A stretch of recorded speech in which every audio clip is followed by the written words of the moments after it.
Hello guys, welcome to my YouTube channel Academy of Face. मैं आप सभी लोगों का एक बार फिर से स्वागत करता हूँ अपने चैनल पे। और आप क्या करें, ज्यादा से ज्यादा लोगों को मेरा चैनल शेयर करें, सब्सक्राइब करें और लाइक करें। और प्लीज उन लोगों को शेयर करना ना भूलें जिनको इसकी आवश्यकता है। मैं आगे और भी लेक्चर्स लाऊंगा जिसको सबके फायदे मिलेंगे। चलो आज हम आगे बढ़ते हैं। हमने कोऑर्डिनेशन का चैप्टर शुरू करा हुआ था, कोऑर्डिनेशन का टॉपिक शुरू किया हुआ था, जिसमें मैंने कोऑर्डिनेशन का मतलब तुम्हें बताया था और साथ में मैंने तुम्हें कोऑर्डिनेशन के इंपॉर्टेंस बताए थे। ठीक है, ये बहुत इंपॉर्टेंट चैप्टर है। क्लास 12 आईसीएसई बोर्ड में भी है और सीबीएसई बोर्ड में भी है।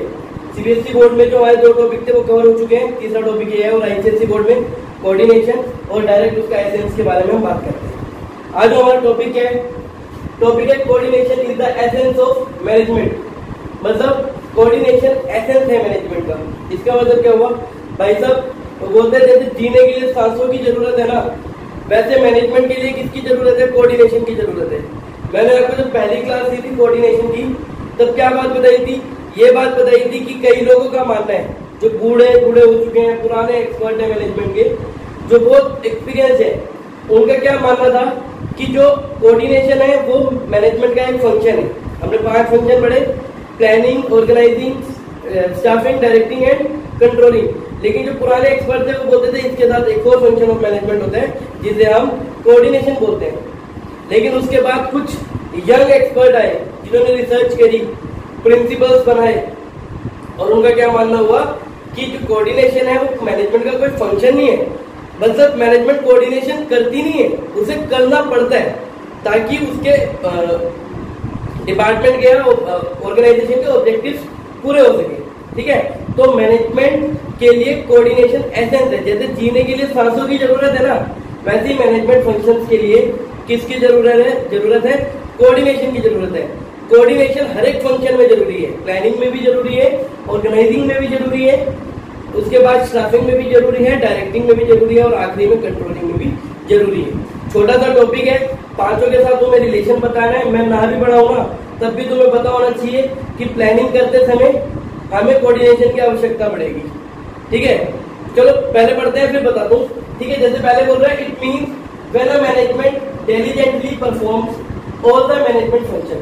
बोल रहा है एसेंस क्या होता है? जब एक बंदा मैनेजमेंट के फंक्शन को करता है, एक मैनेजर मैनेजमेंट के फंक्शन को डिलिजेंटली परफॉर्म करता है।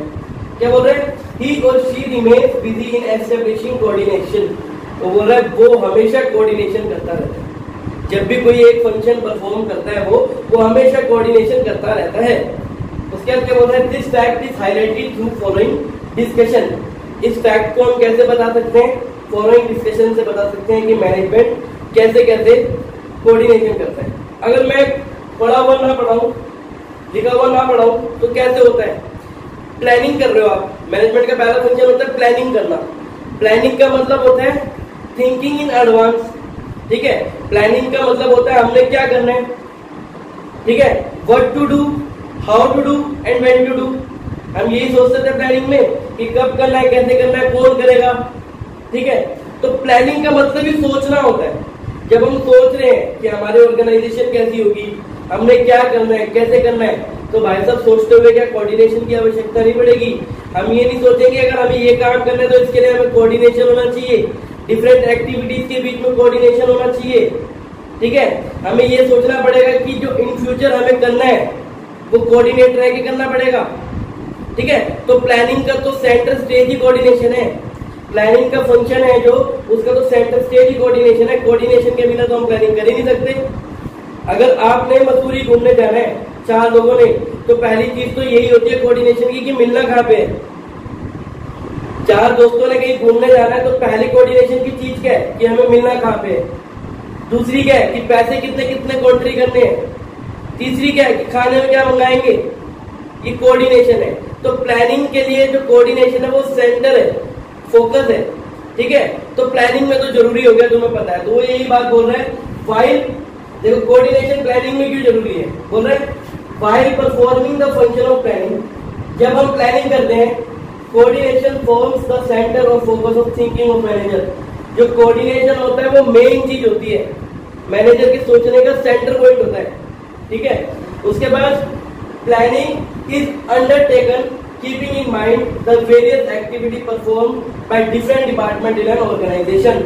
प्लानिंग क्या सोच के की जाती है कि हमने डिफरेंट एक्टिविटीज जो ऑर्गेनाइजेशन में करनी है उसको ध्यान में रख के प्लानिंग की जाती है। तो ऑब्वियसली जब हम बहुत सारी चीजों के बारे में ध्यान में रखेंगे, सेल्स के बारे में, परचेज के बारे में, मार्केटिंग के बारे में ध्यान में रखेंगे, तो उन सबको कोऑर्डिनेट करना पड़ेगा। इसीलिए बोला जाता है कि प्लानिंग के लिए तो कोऑर्डिनेशन सेंटर पॉइंट बना जाता है, फोकस पॉइंट बना जाता है। तो प्लानिंग में कैसे जरूरी है मैंने बताया। अब सेकंड पॉइंट है कि ऑर्गेनाइजिंग में सेकंड फंक्शन होता है हमारा ऑर्गेनाइजिंग। ऑर्गेनाइजेशन में या ऑर्गेनाइजिंग में कोऑर्डिनेशन कैसे जरूरी है।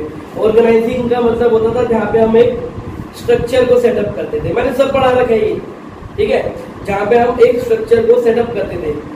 स्ट्रक्चर को सेटअप करने को हम ऑर्गेनाइजिंग कहते हैं, ठीक है। मतलब कि हमारा ऑर्गेनाइजेशन का स्ट्रक्चर कैसा होगा, सेटअप कैसा होगा, कितने डिपार्टमेंट होंगे, उस डिपार्टमेंट का हेड कौन होगा, परचेज डिपार्टमेंट का हेड कौन होगा, सेल्स डिपार्टमेंट का हेड कौन होगा, मार्केटिंग डिपार्टमेंट का हेड कौन होगा। जब ये सारी चीजें सोच रहे हो, ठीक है, तुम सोचो सेल्स डिपार्टमेंट का हेड रखना है एक बंदा, परचेज डिपार्टमेंट का एक अलग से हेड रखेंगे, तो तुम क्या सोचोगे, इन दोनों हेड्स के बीच में भी कोऑर्डिनेशन होना चाहिए। तो while doing the function of organizing you have to think about the coordination. तो कोऑर्डिनेशन प्लानिंग में भी जरूरी है, कोऑर्डिनेशन ऑर्गेनाइजिंग में भी जरूरी है। आज एक बार पढ़ते हैं। बोल रहे while performing the function of organizing the manager has to make effort to establish coordination among the various department. जब एक मैनेजर ऑर्गेनाइजिंग के बारे में सोचता है तो उसे क्या सोचना होता है कि हमें कोऑर्डिनेशन बिठाना पड़ेगा डिफरेंट वेरियस डिपार्टमेंट के बीच में। उसके बाद as well as various people working in the same department, और जो लोग काम कर रहे होंगे, मैंने बताया दो के अलग अलग हेड होंगे, तो उन दोनों के बीच में भी कोऑर्डिनेशन बिठाना पड़ेगा। तो 2 पॉइंट पढ़े, प्लानिंग और कोऑर्डिनेशन एंड स्टाफिंग।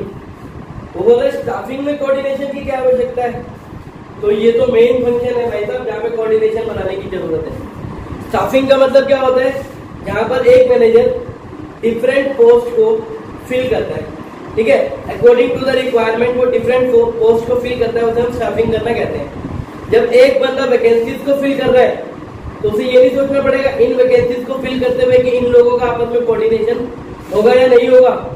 अगर वो सीनियर को कम सैलरी देता है और जूनियर को ज्यादा सैलरी देता है तो उनके बीच में क्या होगा, क्लैश होगा, लड़ाइयां होंगी, ठीक है। तो मैनेजर को स्टाफिंग के समय भी क्या सोचना पड़ता है, कोऑर्डिनेशन के बारे में सोचना पड़ता है, ठीक है। तो वो यही बोल रहा है while performing the function of staffing the manager is also concerned about the coordination.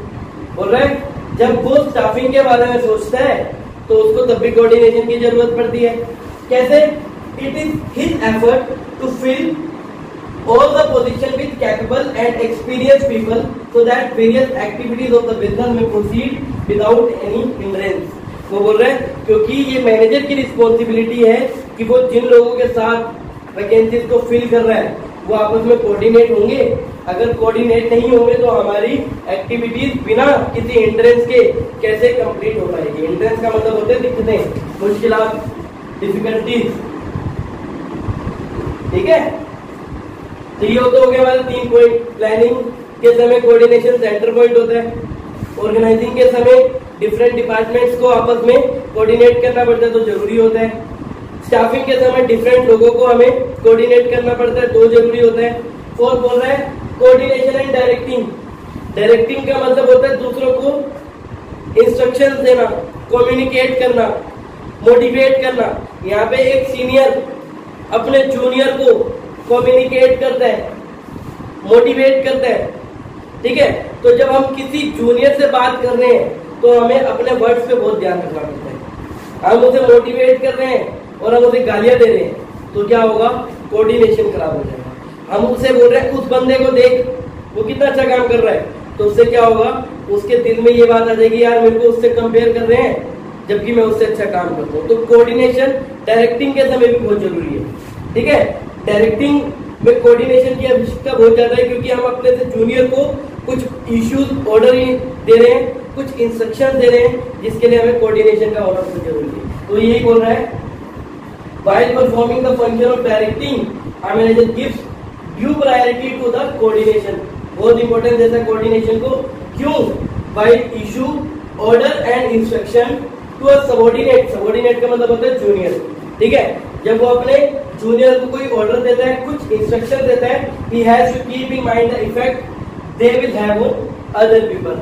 तो उसे क्या होता है कि अपने वर्ड्स की जो इंस्ट्रक्शन दे रहा है, जो ऑर्डर दे रहा है, उसके इफेक्ट के बारे में सोचना पड़ेगा कि दूसरे इंसान पे इसका क्या इफेक्ट पड़ेगा, ठीक है। और आखिरी पॉइंट है कोऑर्डिनेशन एंड कंट्रोलिंग। कंट्रोलिंग का मतलब तुम्हें पता है ना, कंट्रोलिंग का मतलब जहाँ पे हम अपने रिसोर्सेज का ऑप्टिमम यूटिलाइजेशन करते हैं। मतलब हम अपने स्टैंडर्ड जो हमने सेट कर रखा है, उस स्टैंडर्ड के हिसाब से अपने एक्चुअल परफॉर्मेंस को मापते हैं, और अगर वहां पे कोई डेविएशंस होती हैं तो हम उस डेविएशंस को ठीक करने के लिए क्या करते हैं, करेक्टिव एक्शंस लेते हैं, ठीक है।